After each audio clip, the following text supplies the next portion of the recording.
नमस्कार मित्रों, आज चिंतन में ईमानदारी का मार्ग अपनाएं।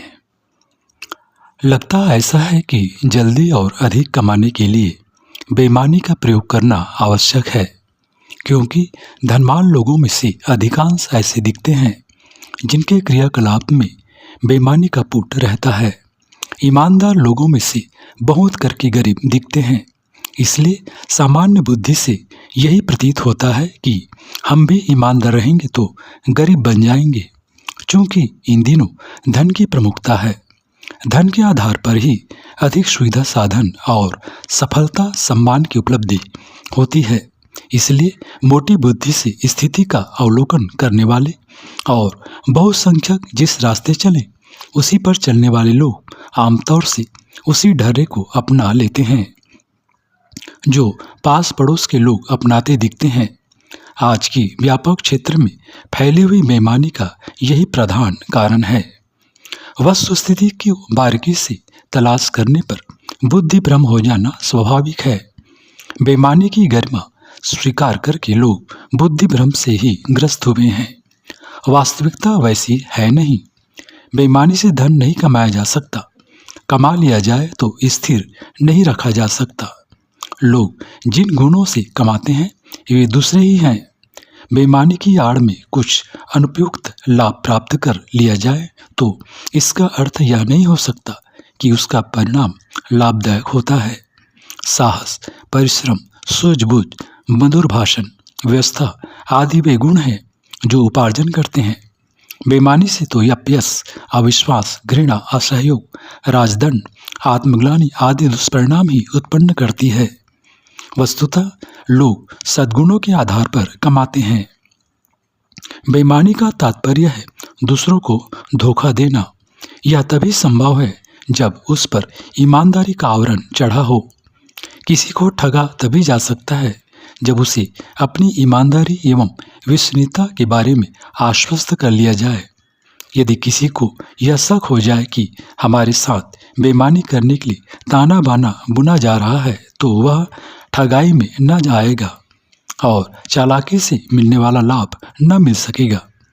बेईमानी तभी लाभदायक हो सकती है जब वह ईमानदारी की आड़ में भली प्रकार छिपा ली जाए। असलियत जैसे ही प्रकट हुई, बेईमानी करने वाला न केवल उस समय के लिए वरन सदा के लिए उन लोगों से अपना विश्वास खो बैठता है और लाभ कमाने के स्थान पर उल्टा घाटा उठाता है।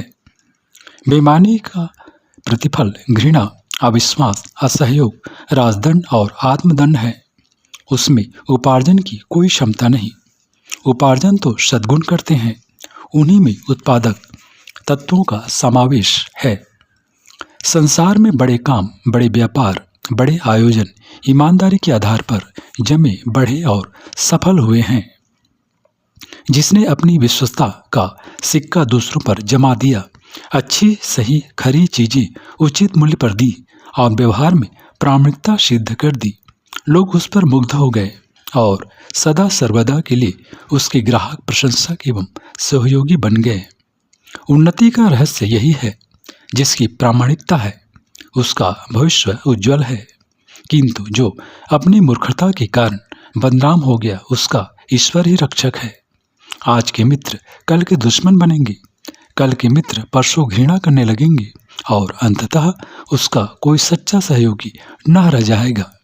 स्वार्थ के लिए चापलूसी करने वाले भी आड़े वक्त काम न आएंगे। विश्वास करके कोई जोखिम उठाने के लिए वे चापलूस मित्र भी समय पड़ने पर तैयार नहीं होते।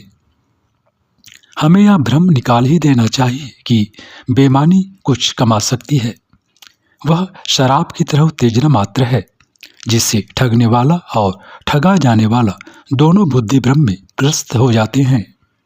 नशा उतरने पर नशेबाज की जो खस्ता हालत होती है वही पोल खुलने पर बेईमान की होती है। उसका ना कारोबार रहता है, ना कोई ग्राहक सहयोगी।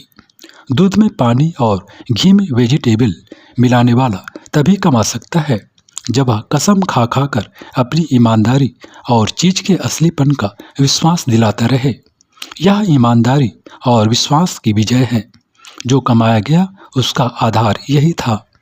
यदि वे लोग अपनी दुकान पर पानी और अखरोट मिला दे, दूध मिलावटी घी का साइन बोर्ड लगावें और अपनी वस्तु के दोषों को प्रकट कर दें, तब पता चले कि क्या बेईमानी अपने विशुद्ध रूप में कुछ कमा सकने में समर्थ है। वेस्ट एंड वॉच कंपनी की घड़ियां, फोर्ड मोटर, पार्कर के पेन लोग महंगे होने पर भी खुशी खुशी खरीदते हैं, क्योंकि वस्तु की प्रामाणिकता पर हर कोई भरोसा करता है। उनकी दिन प्रतिदिन उन्नति होती चली जा रही है। इसके विपरीत नकली, कमजोर, खराब चीजें बेचने वाले आए दिन दिवालिया होते रहते हैं, पूंजी गंवा बैठते हैं और फिर उस बदनामी के कारण नया काम कर सकने में भी सफल नहीं होते।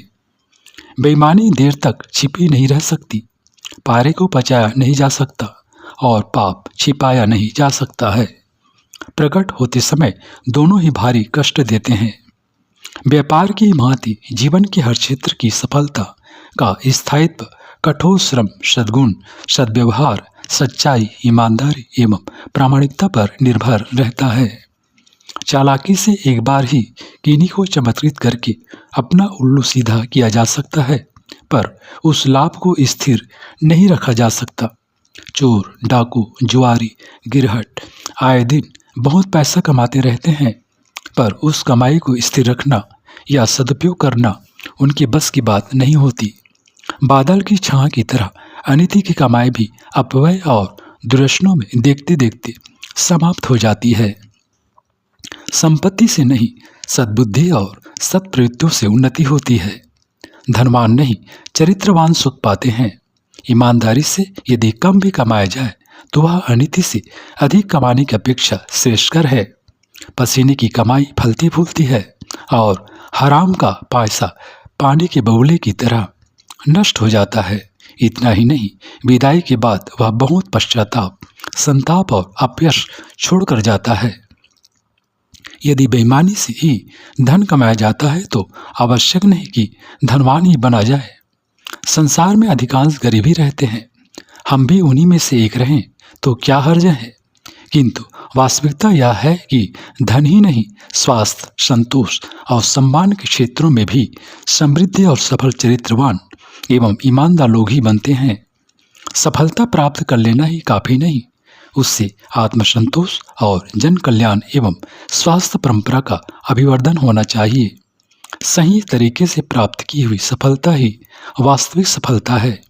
यदि किसी ने कोई उन्नति या उपलब्धि अनुपयुक्त रीति से प्राप्त की है तो उससे अनेकों को वैसा ही करने की इच्छा उत्पन्न होगी और समाज में एक ऐसी प्रथा चल पड़ेगी जो हर किसी के लिए अहितकर परिणाम ही उत्पन्न करती रहे।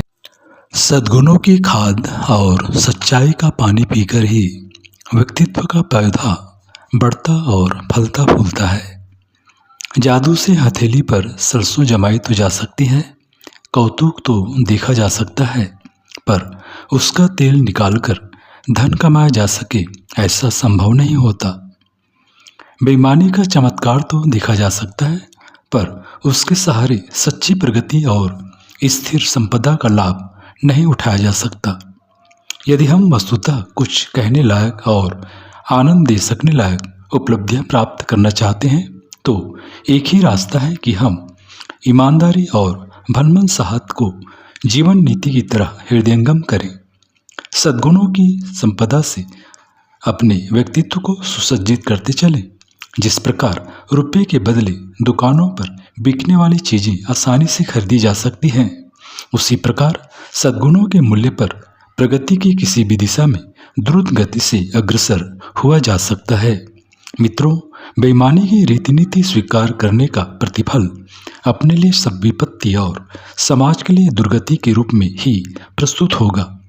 हमें इस कंटकाकीर्ण पागंडी पर चलने की अपेक्षा यही अच्छा है कि इस मार्ग पर चलने वालों की दुर्गति देखें और उतने से ही सावधानी बरतने लग जाएं।